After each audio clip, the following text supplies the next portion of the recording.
ലോകത്തിലെ ഏറ്റവും വലിയ ലിഖിത ഭരണഘടനയാണ് ഇന്ത്യൻ ഭരണഘടന. ഇന്ത്യൻ കോൺസ്റ്റിറ്റ്യൂഷനുമായി ബന്ധപ്പെട്ട ഒരു കൗതുകമാണ് ഈ വീഡിയോയിൽ പറയുന്നത്. ഇന്ത്യൻ ഭരണഘടനയുടെ ഡ്രാഫ്റ്റ് തയ്യാറായപ്പോൾ അത് പൂർണ്ണമായും ഒരു ഇംഗ്ലീഷ് കാലിഗ്രാഫിയിൽ എഴുതി തയ്യാറാക്കണമെന്ന് അന്നത്തെ പ്രധാനമന്ത്രി ജവഹർലാൽ നെഹ്റുവിന് ഒരു ആഗ്രഹം. അങ്ങനെ കോൺസ്റ്റിറ്റ്യൂഷന്റെ കൈയെഴുത്ത് പ്രതി എഴുതാൻ വേണ്ടി ജവഹർലാൽ നെഹ്റു ഏൽപ്പിച്ച ഒരു വ്യക്തിയായിരുന്നു പ്രേം ബിഹാരി നാരായൺ റൈസാദ.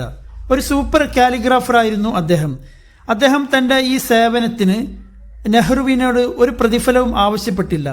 പകരം ഭരണഘടനയുടെ കൈയെഴുത്ത് പ്രതിയുടെ ഓരോ പേജിലും എൻ്റെ പേര് എഴുതുകയും അവസാന പേജിൽ എൻ്റെ മുത്തച്ഛനും കാലിഗ്രാഫി ഗുരുവുമായ റാം പ്രസാദ് ജി സക്സേനയുടെ പേരും എഴുതണം. ഇതായിരുന്നു അദ്ദേഹം നെഹ്റുവിന് മുമ്പിൽ വെച്ച ഒരു വ്യവസ്ഥ. നെഹ്റു ആവട്ടെ അത് സമ്മതിക്കുകയും ചെയ്തു. അങ്ങനെ 6 മാസം കൊണ്ടാണ് അദ്ദേഹം ഭരണഘടന സ്വന്തം കൈകൊണ്ട് പേന മഷിക്കുപ്പിയിൽ മുക്കി എഴുതിയുണ്ടാക്കിയത്. ആകെ 432 നിബ്ബുകളാണ് അതിനുവേണ്ടി അദ്ദേഹം ഉപയോഗിച്ചത്. ആമുഖവും 395 ആർട്ടിക്കിളുകളും 8 ഷെഡ്യൂളുകളും അതിൽ അന്ന് ഉണ്ടായിരുന്നു.